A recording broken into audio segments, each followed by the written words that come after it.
समारोह में मंच पर उपस्थित पूज्य महंत कमल नयन दास जी, आदरणीय सुरेश भैया जी जोशी, राजस्थान की उप मुख्यमंत्री सम्माननीय दिया कुमारी जी, इस संस्था के अध्यक्ष आदरणीय राम बहादुर राय जी, आदरणीय अशोक वाजपेयी जी, श्रीमान लल्लू सिंह जी, डॉक्टर सच्चिदानंद जोशी जी, सभागार में उपस्थित अनेक श्रेष्ठ और ज्येष्ठ जन तथा मित्रों, 8वें अयोध्या पर्व के उद्घाटन समारोह के अवसर पर मैं यहाँ उपस्थित सभी महानुभावों का स्वागत करना चाहता हूँ। आदरणीय राम बहादुर राय जी,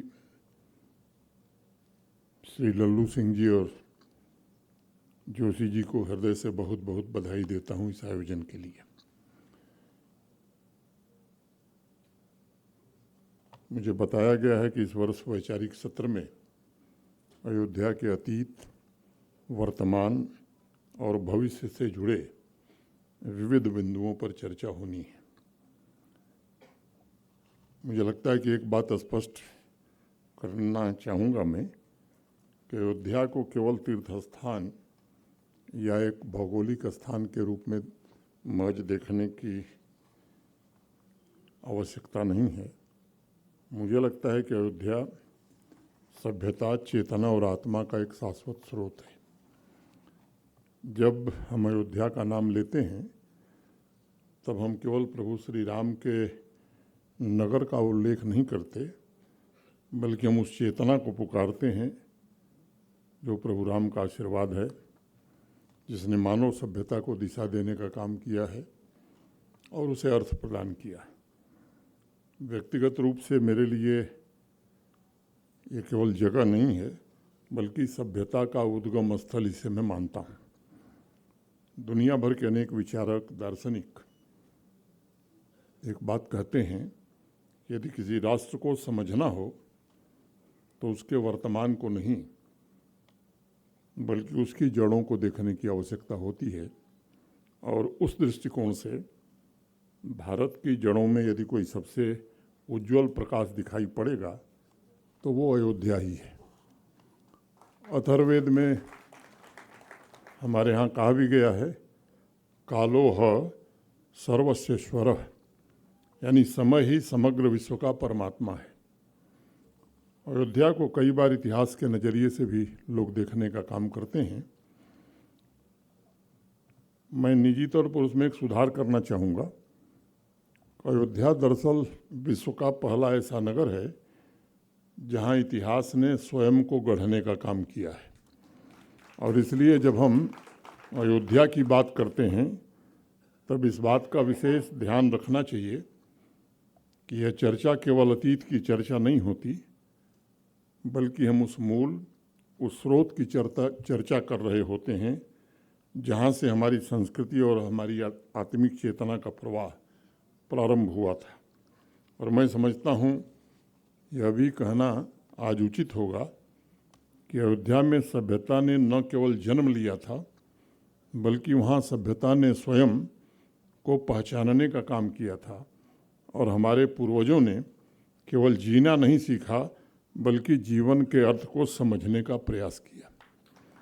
और इसलिए मुझे अयोध्या पर्व के लिए जो कार्यक्रम बना है, जो गतिविधियां यहाँ तय हुई हैं, वैचारिक कार्यक्रम, सांस्कृतिक कार्यक्रम और प्रदर्शनी, मुझे लगता है कि आयोजन समिति ने बहुत सोच समझ करके ये सभी कार्यक्रम निर्धारित किए हैं। क्योंकि अयोध्या हमें अतीत में नहीं ले जाती, बल्कि हमें ये सिखाती है अयोध्या कि भविष्य को कैसे संभाला जाता है या कैसे संभालना है। वयम राष्ट्रे जागृयाम पुरोहिता, यानी हम राष्ट्र में आगे स्थिर होकर जागते रहें। भविष्य को संभालने का मैं समझता हूँ कि उपाय यही है कि युवा पीढ़ी और भविष्य की पीढ़ी गुलामी की मानसिकता को पूर्णतया समाप्त कर अपनी सनातन संस्कृति और भारत के गौरव को आगे बढ़ाने के लिए काम करे। आज हम विश्व में हो रहे बदलाव को जब देखते हैं तो ये बहुत स्पष्ट हो जाता है कि दुनिया अब केवल आर्थिक शक्ति या तकनीकी प्रगति से नहीं चल सकती है। राष्ट्रों की वास्तविक शक्ति उनकी पहचान, उनकी सांस्कृतिक गहराई और उनकी सभ्यतागत जड़ों में ही निहित होता है। उस संदर्भ में अगर देखा जाए तो अयोध्या जैसे सभ्यतागत स्रोत का महत्व ये केवल भारत तक सीमित नहीं है, बल्कि उसका प्रभाव वैश्विक स्तर पर भी गहराई से महसूस किया जा सकता है। आज ये बात मैं कहना चाहूँगा कि अयोध्या हम सबके लिए केवल पावन तीर्थ नहीं है, बल्कि ये हमारी सनातन संस्कृति में निहित उस विचार का प्रतीक है कि कोई भी राष्ट्र अपनी सांस्कृतिक जड़ों से जुड़े बिना सशक्त नहीं बन सकता है। आज दुनिया के कई विकसित राष्ट्र अपनी विरासत को संरक्षित रखते हुए अपनी सॉफ्ट पावर के रूप में प्रस्तुत करने का काम कर रहे हैं। भारत के लिए अयोध्या ऐसा ही एक केंद्र बन सकता है जहाँ से हमारी सभ्यता का संदेश संपूर्ण विश्व तक पहुँच सकता है या पहुँचाया जा सकता है। युवा पीढ़ी को विशेष रूप से इस बात को स्मरण रखने की ज़रूरत है कि इस पृथ्वी पर अनेक नगर, अनेक साम्राज्य और अनेक संस्कृतियाँ आईं और विलीन भी हो गईं, लेकिन अयोध्या समय के प्रवाह से परे बराबर खड़ा रहा है। हमें वैश्विक प्लेटफॉर्म पर अयोध्या को ऐसे सभ्यता के केंद्र के रूप में स्थापित करने की आवश्यकता है जहाँ इंसान ने पहली बार प्रकृति को केवल संसाधन के रूप में नहीं, बल्कि एक जीवंत शक्ति के रूप में देखने का काम किया। और मैं समझता हूँ कि पिछले 10-11 वर्षों में जो प्रयत्न हुए हैं इस देश में, ये ताकत फिर से जीवंत होने लगी है भारत के माननीय प्रधानमंत्री आदरणीय नरेंद्र मोदी जी के नेतृत्व में। महर्षि वाल्मीकि ने लिखा था, यावदा वर्तते चक्रम तावती में वसुंधरा। जहाँ तक सूर्य का चक्र घूमता है वहाँ तक पृथ्वी मेरे अधिकार में है। प्रभु श्री राम का भव्य मंदिर और सरयू नदी की जलधारा अब अनंतता का प्रतीक बनती जा रही है या बन गई है। प्रभु श्री राम के नगर, राम राज्य की कल्पना और संस्कृति के पुनर्जागरण को लेकर आज पूरे देश में एक नया संवाद प्रारंभ हुआ है और मैं मानता हूँ कि अयोध्या एक जीवंत विचार है और उसकी सबसे बड़ी विशिष्टता उसकी निरंतरता है। वहाँ अतीत और वर्तमान के बीच कोई दूरी नहीं है, बल्कि मुझे लगता है कि प्राण प्रतिष्ठा के बाद से ही पूरी दुनिया ने देखा है कि वहाँ आज भी वही मंत्र गूंजते हैं, वही परंपराएं जीवंत हैं और वही आस्था प्रवाहित हो रही है जो हजारों वर्ष पूर्व हुआ करती थी। यह निरंतरता केवल परंपरा नहीं है, बल्कि ये चेतना का प्रवाह है और उसमें निरंतर हो रहे संवाद के जरिए उस अनवरत ज्योत को आगे बढ़ाने का प्रयत्न किया जा रहा है जो अनगिनत पीढ़ियों से प्रज्वलित रहा है।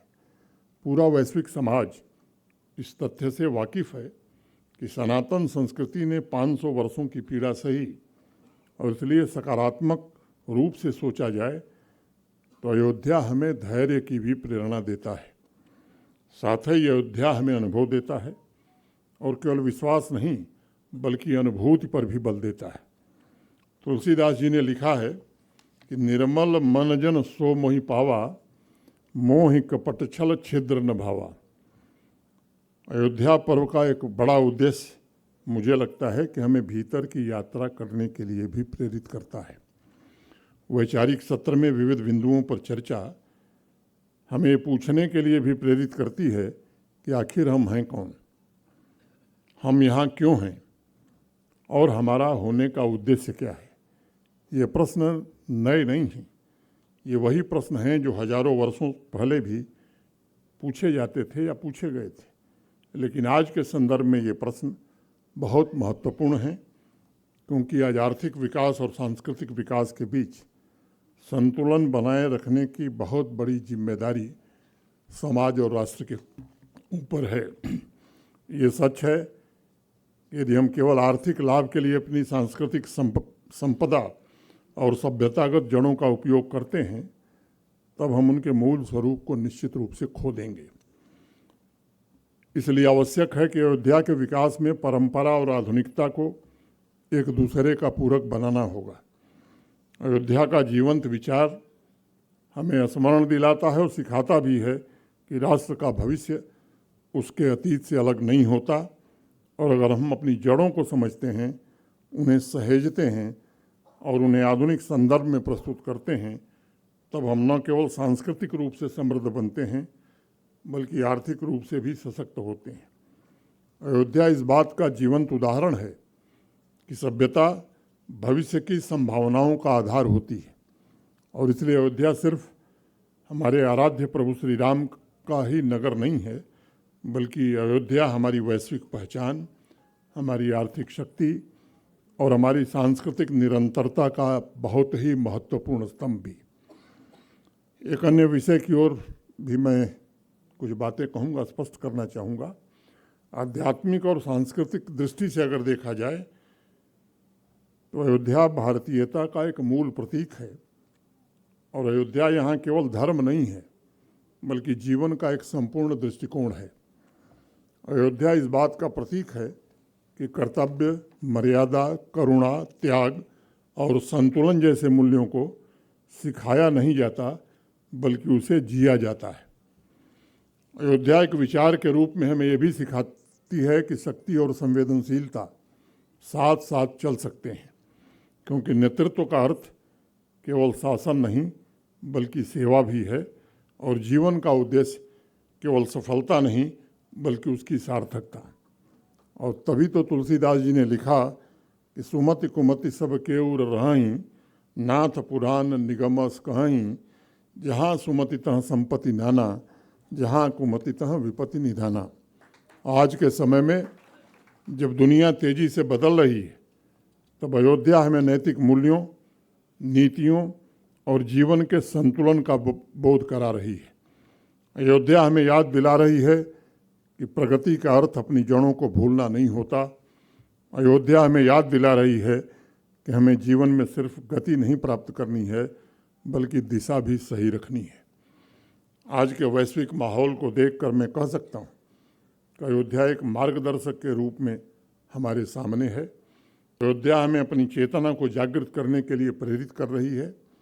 अयोध्या हमें आत्मविश्वास देते हुए कह रही है कि चाहे कितनी भी बाधाएं आएं, चाहे समय कितना भी बदल जाए, यदि आस्था और चेतना जीवित है तो परंपरा कभी समाप्त नहीं हो सकती।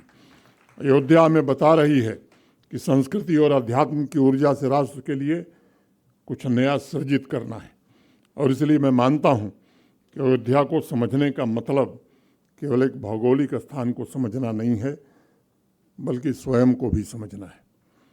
अयोध्या ही वर्तमान की चेतना और भविष्य दोनों की दिशा है। अयोध्या एक नगर नहीं, ये हमारी जड़ है।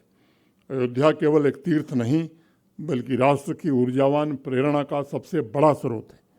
अयोध्या पर्व में वैचारिक संवाद, सांस्कृतिक कार्यक्रम और प्रदर्शनियों के जरिए हमें अयोध्या के विचार, उसके दर्शन को देखना भी है और अपनाना भी।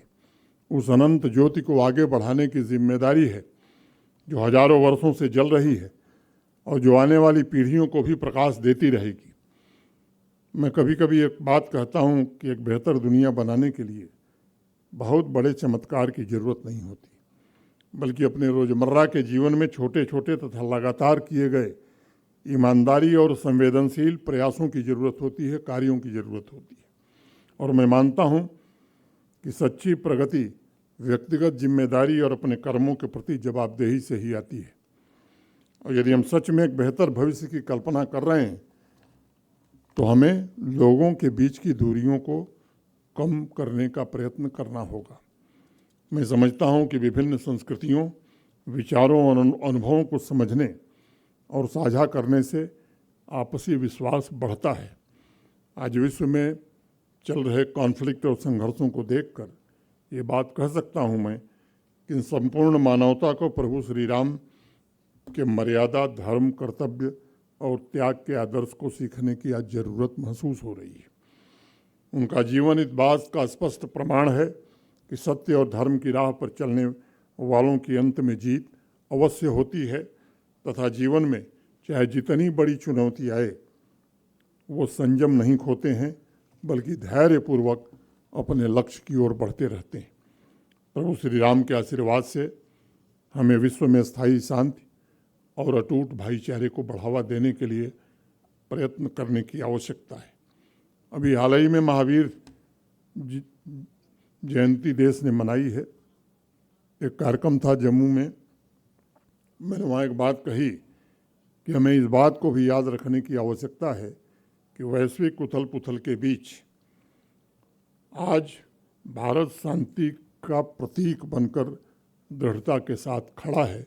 ये भारत के लिए बहुत ही प्रसन्नता और सौभाग्य का विषय है और प्रगति भी कर रहा है। पिछले 12 वर्षों में श्रीमान नरेंद्र मोदी जी एक ऐसे सशक्त राष्ट्र और अधिक नींव रखने के लिए में सफल हो सके हैं जो विश्व को अपने सद्भाव के संदेश से प्रेरित कर रहा है। भारत ने दुनिया को संदेश दिया है कि सच्ची शांति ये कमजोरी नहीं बल्कि ये बहुत बड़ा अधिक साहस है और मानवता के लिए यह समय बैटलफील्ड तैयार करने का नहीं बल्कि सेतु ब्रिज बनाने का है। अयोध्या पर्व से यह संदेश जाना ही चाहिए कि विनाश नहीं बल्कि सृजन ये साहस का सबसे सच्चा और बड़ा स्वरूप है। अंत में तुलसी ममता राम सौ समता सब संसार, राग न रोष न दोष दुख, दास भय भव पार। बहुत बहुत धन्यवाद। आप सबके प्रति हृदय से कृतज्ञता ज्ञापित करते हुए अपनी बात मैं पूरी करता हूँ। जय हिंद, जय भारत।